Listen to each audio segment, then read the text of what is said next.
अच्छा जी, question number 18 क्या बोल रहा है कि grant related to non depreciable asset which is partially funded. सवाल में बोल रहा है कि the government grants the company a cash sum of rupees 600,000 on 1 October 2011 to help fund the purchase of a plot of a land. Sir land खरीद रहे हैं, non depreciable asset है, ग्रांट आपको मिला है 600,000 का, तारीख है 1 अक्टूबर 2011।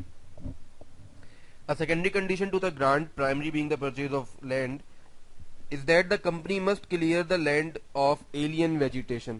तो सर कंडीशन अब जिसके बेसिस पे हमने डीजीआई को ग्रांट इनकम में कन्वर्ट करना है, वो कंडीशन क्या है कि आपने लैंड को क्लीन करवाना है। तो मतलब अगर क्लीन करवाना है सर, आप क्लीनिंग कॉस्ट पे कर रहे होंगे। अच्छा, आगे क्या बोल रहे हैं, the company signed a contract with the garden service company for a total cost of rupees 150,000। तो सर इस 600,000 को डीजीआई में कन्वर्ट करने के लिए मुझे इस 150,000 को ध्यान में रखना होगा, ठीक है जी। अच्छा, अब आपने एक्सपेंसेस इनकर किस तरीके से किए, 100,000 was incurred and paid in December 2011 and 50,000 were incurred and paid in the January 2012। तो सर इन्हीं बेसिस पे, इन्हीं इनकर ऑफ एक्सपेंडिचर्स की बेसिस पे मैं अपने ग्रांट डीजीआई को ग्रांट इनकम में कन्वर्ट करूंगा, ठीक है जी।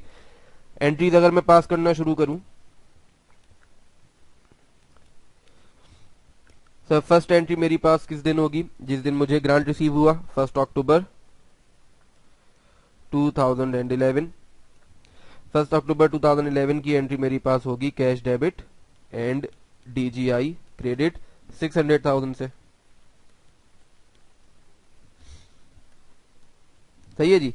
फिर अगली एंट्री मेरी पास हुई, the land was purchase on 14 नवंबर। तो अगली एंट्री मैं पास करूंगा 14 नवंबर को 2011। क्या एंट्री पास होगी सर, 1.7 मिलियन से land debit and cash credit.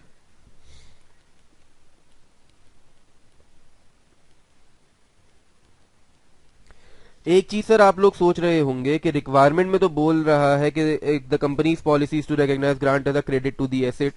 तो सर कंपनी की पॉलिसी अगर क्रेडिट टू दी एसेट है, मतलब नॉमिनल वैल्यू मेथड के ऊपर अगर कंपनी फॉलो कर रही है, तो हम फेयर वैल्यू मेथड के ऊपर क्यों कर रहे हैं। सर फेयर वैल्यू मेथड इसलिए यूज कर रहे हैं कि नॉन डेप्रीशिएबल एसेट है।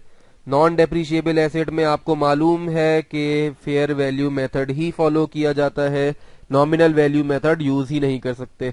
क्यों नहीं यूज कर सकते नॉमिनल वैल्यू मेथड, क्योंकि सर अगर आप नॉमिनल वैल्यू मेथड यूज करेंगे तो ग्रांट आपकी बैलेंस शीट और पीएनएल से गायब हो जाएगा, नजर ही नहीं आएगा ग्रांट की कोई चीज, ठीक है।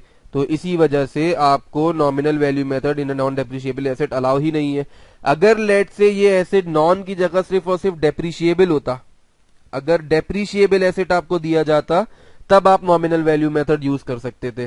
लेकिन क्योंकि नॉन डेप्रिशिएबल एसेट है तो आपको फेयर वैल्यू मेथड ही फॉलो करना है, आपके पास चॉइस नहीं है यहाँ पे, ठीक है जी। अच्छा जी, अब टोटल कॉस्ट है हमारी 150,000 की।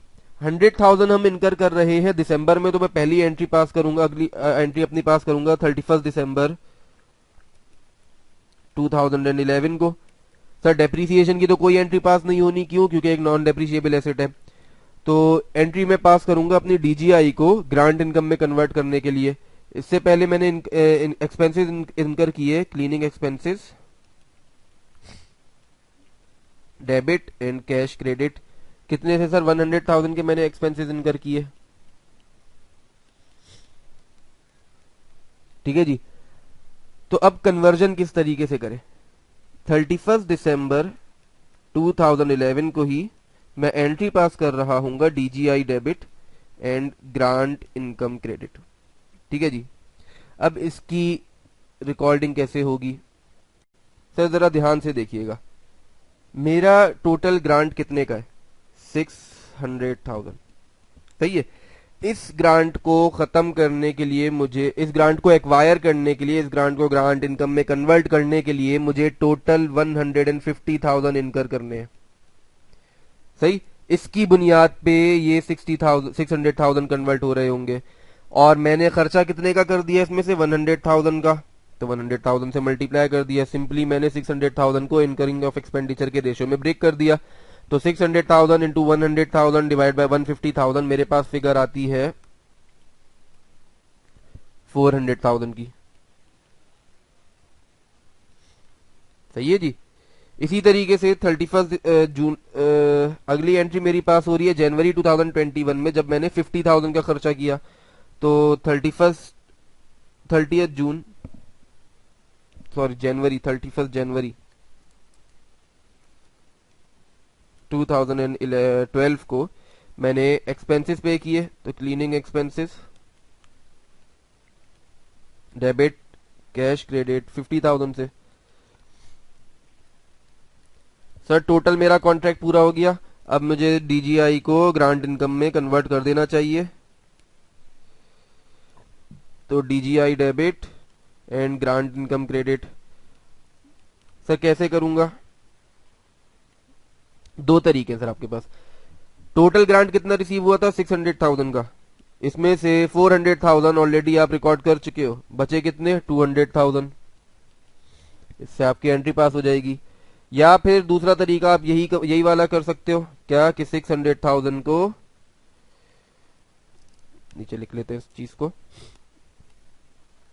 600,000 को मल्टीप्लाई करें आप अपने एक्सपेंडिचर इनकर्ड से जो कि 50,000 है, डिवाइड कर दिया टोटल एक्सपेंडिचर से जो कि 150,000 है, तब भी आपके पास ये 200,000 ही आ रहा होगा। ठीक है जी। तो सर जब हमारे पास प्लांट आपके नॉन डेप्रिशिएबल एसेट के साथ कंडीशन टाइम बेस्ड थी, तो हमने टाइम के हिसाब से उसको कन्वर्ट किया अपने ग्रांट इनकम में। इस सवाल में क्योंकि हमारे पास सेकेंडरी कंडीशन जो है वो basis of incurring of expenditure है, तो जैसे जैसे हम एक्सपेंस इनकर करते गए वैसे वैसे हमने अपनी ग्रांट को, डीजीआई को ग्रांट इनकम में कन्वर्ट किया। ठीक है जी, अगले सवाल की तरफ चलते हैं।